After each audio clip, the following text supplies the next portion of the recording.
안녕하세요. 오늘도 미니멀리즘과 정리의 가치를 전하는 행복 인생입니다. 먼저 질문 하나를 던지고 싶습니다. 오늘 무엇을 사셨나요? 그리고 왜 사셨나요? 많은 분들이 이 질문에 명확하게 답하지 못합니다. 그냥요, 필요할 것 같아서요, 세일해서요, 쇼핑백을 들고 집에 돌아와서야 이걸 왜 샀지? 라고 후회했던 적 없으신가요? 집에 와서도 여기저기 널린 물건들을 보면서 스트레스를 받은 경험 분명 있으실 겁니다. 저건 필요하지도 않았는데 여러분 모두 재정적으로 더 현명해지고 싶고 미래를 위해 저축하고 투자도 하고 싶으실 겁니다. 그런데 여기저기서 한 번씩 하는 구매들이 쌓이면 결국 필요 없는 지출이 되어버리기 일쑤지요. 또 환경적인 이유도 있습니다. 이 지구에는 이미 우리가 필요로 하는 것보다 훨씬 많은 물건이 존재합니다. 지금 지구에 존재하는 옷의 양만으로도 앞으로 6세대가 입고 살 수 있을 정도라고 하니까요. 생각해보면 정말 말도 안 되는 소비를 전 지구인이 하고 있는 겁니다. 그래서 더욱 현명한 소비, 의식적인 소비가 필요한 게 아닐까요? 많은 사람들이 미니멀리즘을 떠올리면 가장 먼저 정리를 생각합니다. 물론 정리는 과정의 일부이고 중요하기도 하죠. 하지만 정리를 미니멀리즘의 핵심으로만 보는 건 아쉽습니다. 진짜 핵심은 소비를 줄이는 겁니다. 정리를 해놓고도 이전과 똑같이 소비한다면 결국 새 물건을 들이기 위한 공간만 만들어주는 셈이 되죠. 그건 진정한 미니멀리즘이 아닙니다. 먼저 필요한 건 소비를 확실하게 줄이고 통제하는 것. 그러면서 동시에 집 안에 있는 물건은 정말 필요한 것, 우리 집에 가치를 주는 것만 남기는 겁니다. 지금부터 불필요한 소비를 줄이고 현명한 소비를 위한 사지 않음의 미학, 미니멀리스트가 지갑을 지키는 기준 5가지를 여러분과 나누려고 합니다. 이것만 지키면 여러분의 지갑과 공간, 그리고 마음이 모두 가벼워질 겁니다. 그럼 시작하겠습니다. 기준 1. 사용 빈도. 한 달에 5번 미만이면 사지 않습니다. 첫 번째 기준은 사용 빈도입니다. 무언가를 사기 전에 이렇게 물어보세요. 이걸 한 달에 몇 번이나 쓸까?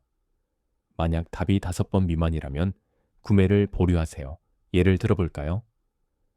와플 메이커를 사서 주말 아침에 집에서 따뜻한 와플을 만들어가 내린 커피와 함께 먹는 모습? 상상만 해도 설레지요. 하지만 냉정하게 계산해 보면요. 한 달에 몇 번이나 와플을 만들까? 솔직히 주말마다 만들까? 아마 한 달에 한두 번? 많아야 3번? 몇 달 만들어 먹다가 시들해질지도. 그렇다면 와플 메이커를 사는 것보다 그냥 가끔 카페에 가서 와플을 먹는 게 낫습니다. 설거지도 안 해도 되고 주방 공간도 차지하지 않습니다. 이 기준을 적용하면 정말 많은 것들이 걸러집니다. 핵심은 이겁니다. 사용 빈도가 낮은 물건은 소유가 아니라 대여, 공유 또는 대안으로 해결하는 겁니다. 물건을 사기 전 달력을 펴고 한 달 동안 언제 쓸지 체크해 보세요. 5번이 안 나온다면 그건 꼭 필요한 게 아닙니다. 기준 2. 대체 가능성. 이미 가진 것으로 해결할 수 있나? 두 번째 기준은 대체 가능성입니다. 새로운 걸 사기 전에 이미 가진 것 중에 비슷한 기능을 하는 게 있는지 확인합니다. 40대 직장인 민우 씨는 블루투스 스피커를 사려고 했습니다. 음질 좋은 스피커로 음악을 들으면 기분이 좋을 것 같았죠. 그런데 생각해보니 이미 노트북이 있었습니다. 노트북 스피커로도 충분히 음악을 들을 수 있었습니다. 물론 블루투스 스피커만큼 음질이 좋지는 않겠지만 음악을 듣는 목적은 감상이 아니라 배경 음악이었거든요. 결국 사지 않았습니다. 그리고 몇 년이 지난 지금까지도 블루투스 스피커 없이 잘 살고 있습니다.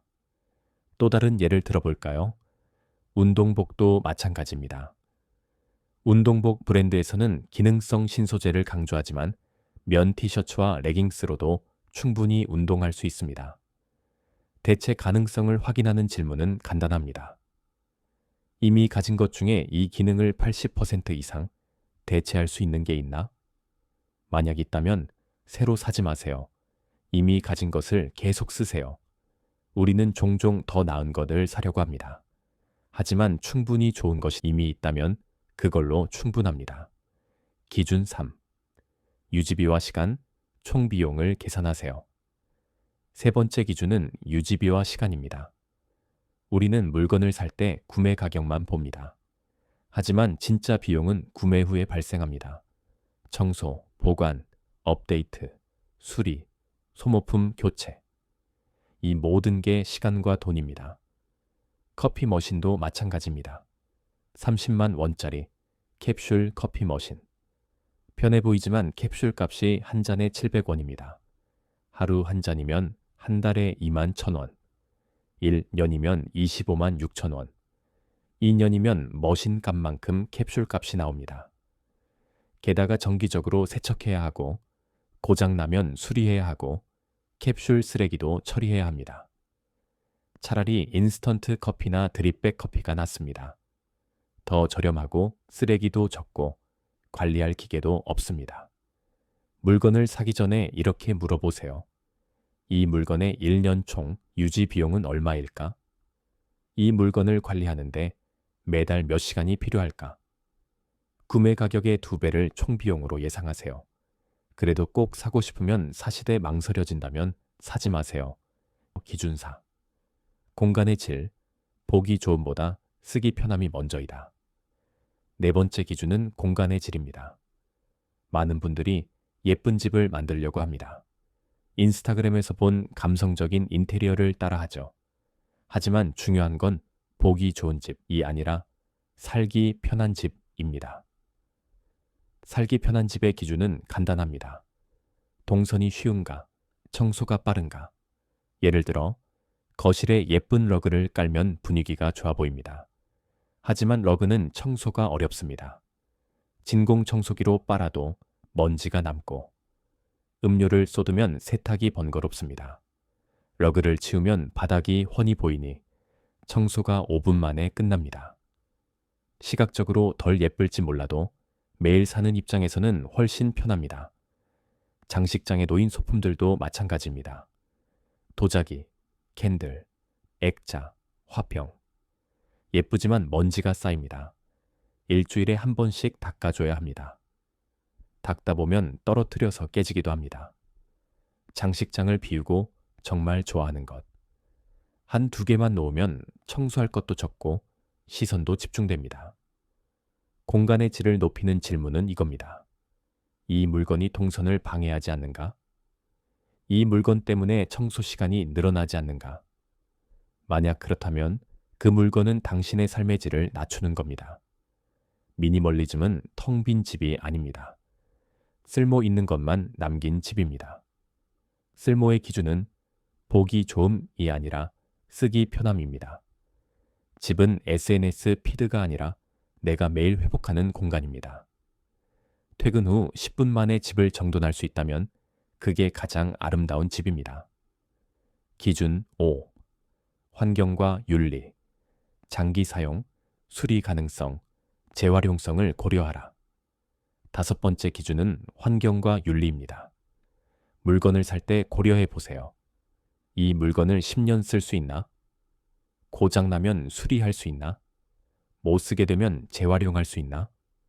만약 이 3가지 질문에 모두 아니오라면 사지 않는 것이 낫습니다. 예를 들어 패스트 패션 브랜드의 옷은 저렴합니다. 하지만 한 시즌 입으면 늘어나고 색이 바랩니다. 1년도 못 입고 버립니다. 반면 좋은 품질의 옷은 그보다 더 비싸 보이지만 더 오래 입을 수 있습니다. 가구도 마찬가지입니다. 조립식 저가 가구는 단돈 몇만 원에 살 수 있습니다. 하지만 2년에서 3년 지나면 삐걱거리고 이사할 때 부서집니다. 수리도 안 됩니다. 장기적으로 보면 좋은 것을 오래 쓰는 게 훨씬 경제적이고 친환경적입니다. 물건을 사기 전에 이렇게 물어보세요. 이 회사는 수리 서비스를 제공하나? 이 제품의 예상 수명은 몇 년인가? 못 쓰게 되면 어떻게 처리하지? 명확한 답이 없다면 그 물건은 당신의 삶과 지구 모두의 부담입니다. 이 5가지 기준을 지키면 무슨 일이 일어날까요? 첫째, 재정적 여유가 생깁니다. 중복 지출이 사라집니다. 비슷한 기능의 물건을 여러 개 사지 않으니까요. 이 기준을 지켜서 조금씩 모은 돈으로 여행을 가고 좋은 음식을 먹고 가족과 시간을 보낼 수 있습니다. 물건이 아니라 경험에 지출하는 거죠. 둘째, 시간이 늘어납니다. 물건 관리, 시간이 줄어듭니다. 청소할 것도 적고 정리할 것도 적습니다. 주말마다 2~3시간씩 집 정리를 했다면 정리 후에는 몇십 분이면 끝입니다. 또 물건을 고르는 시간도 줄어듭니다. 이걸 살까 말까 고민하는 의사결정 피로가 사라집니다. 기준이 명확하니까 5분 만에 결정합니다. 셋째, 정신적 여유가 생깁니다. 집이 단순해질수록 시야가 맑아집니다. 어질러진 공간은 어질러진 마음을 만듭니다. 퇴근 후 집에 들어왔을 때 단시간에 회복됩니다. 시각적 소음이 적으니 뇌가 쉽니다. 주말에도 좀 더 여유 있게 쉴 수 있습니다. 넷째, 환경에 기여합니다. 사지 않는 물건들은 생산되지 않습니다. 쓰레기로 버려지지 않습니다. 탄소가 배출되지 않습니다. 물론 나 혼자 한다고 세상이 당장 바뀌지는 않습니다. 하지만 한 명 한 명이 모이면 변화가 생깁니다. 젖소비, 노바이를 결심하고 실천하려는 분들이 늘어나고 있습니다. 한 달에 물건을 1개만 사겠다는 결심을 하는 분들도 계시죠. 이 경우 물론 식료품, 생필품은 제외입니다. 여기까지가 지갑을 지키는 5가지 기준이었습니다. 그럼 이제 실천 루틴, 구체적으로 어떻게 하나요? 를 살펴보겠습니다. 루틴 1. 월간 점검. 매달 1일 30분 동안 소비를 점검합니다. 분야별로 체크리스트를 만듭니다. 의류, 전자기기, 주방용품, 책, 화장품, 구독, 서비스. 각 분야에서 이번 달에 추가 구매 없음이라고 적습니다. 이게 기본값입니다. 만약 사야 할 게 생기면 30일 보류 목록에 추가합니다. 루틴 2. 30일 보류. 뭔가 사고 싶을 때 바로 사지 않습니다. 노트에 적어둡니다. 날짜와 함께요. 2026년 2월 7일 블루투스 이어폰 사고 싶음. 30일 뒤에 다시 봅니다. 아직도 사고 싶나? 대부분은 30일이 지나면 필요 없어집니다. 충동이 사라지니까요. 만약 30일이 지나도 여전히 사고 싶다면 그때는 진지하게 5가지 기준으로 검토합니다. 루틴 3. 원 인 원 아웃 원칙. 새로운 물건이 들어오면 반드시 하나를 내보냅니다. 새 티셔츠를 샀다면 오래된 티셔츠 한 장을 기부하거나 버립니다. 새 책을 샀다면 읽은 책 1권을 도서관에 기증하거나 중고로 팝니다. 이 원칙 덕분에 우리 집 물건의 총량이 절대 늘어나지 않습니다. 루틴 4. 공병, 수명 관리. 화장품과 소모품은 공병을 완전히 비워야 다음 제품으로 넘어갑니다. 스킨이 아직 반 정도 남았는데 새 제품을 사지 않습니다. 끝까지 씁니다. 샴푸도 마찬가지입니다. 바닥까지 쓰고 나서 삽니다. 이렇게 하면 과잉 재고가 생기지 않습니다. 루틴 5. 디지털 정리. 구독 서비스와 앱도 물건과 똑같이 관리합니다. 넷플릭스, 유튜브 프리미엄, 스포티파이, 클라우드 저장소. 이것들도 월간 점검 대상입니다. 3개월 동안 안 쓴 구독은 해지합니다. 필요하면 나중에 다시 가입하면 됩니다. 앱도 마찬가지입니다. 1개월 동안 안 연 앱은 삭제합니다. 예산과 의사결정 프레임. 돈을 어떻게 쓸까? 마지막으로 예산 이야기를 하겠습니다. 지출을 3계층으로 나눕니다. 1계층, 필수, 주거, 식료, 건강, 집세, 관리비, 전기세, 통신비, 식비, 병원비. 이건 절대 줄이지 않습니다. 오히려 여기엔 충분히 있습니다. 좋은 집, 건강한 음식, 정기검진. 이게 삶의 기본입니다. 이 계층, 가치, 배움, 경험. 책, 강의, 여행, 공연, 전시. 성장하고 경험하는 데 쓰는 돈입니다. 여기에도 아낌없이 있습니다. 경험은 공간을 차지하지 않고 기억으로 남으니까요.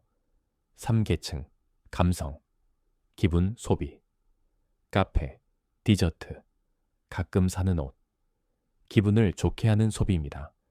여기에 상한선을 둡니다. 예를 들어 월 10만 원. 이 안에서만 쓰는 거죠. 이 프레임을 설정해 놓으면 아껴야 하나 말아야 하나. 고민하지 않습니다. 이미 정해져 있으니까요. 그리고 물건을 살 때마다 이 5가지 질문을 합니다. 가치 검증 질문 5가지. 1. 1년 뒤에도 사용하는가? 2. 수리 가능한가? 3. 내가 가진 것과 기능이 겹치는가? 4. 공간과 시간을 얼마나 차지하는가? 5. 대여나 공유로 충분한가? 이 중 하나라도 아니오가 나오면 사지 않습니다. 특히 3번과 5번이 중요합니다. 대부분의 물건은 이미 가진 것으로 대체 가능하거나 빌려 쓸 수 있습니다. 처음부터 완벽하게 지킬 필요는 없습니다. 하나씩 적용해 보세요. 먼저 30일 보류부터 시작해 보세요. 사고 싶은 게 생기면 노트에 적고 한 달 기다려 보세요. 그것만으로도 불필요한 소비의 절반은 줄어듭니다. 그 다음 원, 인, 원, 아웃을 해보세요. 새 물건 하나를 사면 오래된 것 하나를 내보내세요. 집이 정말 빠르게 정돈됩니다. 그리고 한 달에 한 번 30분만 내서 월간 점검을 해보세요. 이번 달엔 뭘 샀지? 정말 필요했나? 스스로 질문하는 습관만으로도 소비 패턴이 바뀝니다. 사지 않는 건 참는 게 아닙니다. 진짜 필요한 것과 그냥 갖고 싶은 것을 구분하는 겁니다. 사지 않으면 돈이 모입니다. 공간이 늘어납니다. 시간이 생깁니다. 마음이 가벼워집니다. 그리고 무엇보다 내가 정말 원하는 것에 집중할 수 있게 됩니다. 사지 않음은 결핍이 아닙니다. 선택입니다. 더 적게 가지고 더 많이 누리는 삶. 그게 바로 미니멀리즘의 미학입니다. 오늘 영상이 도움이 되셨다면 좋아요와 구독 부탁드립니다. 그리고 댓글로 여러분의 구매 기준이나 실천 방법을 나눠주세요. 여러분의 삶이 더욱 가볍고 풍요로워지길 진심으로 응원합니다. 지금까지 행복 인생이었습니다. 감사합니다.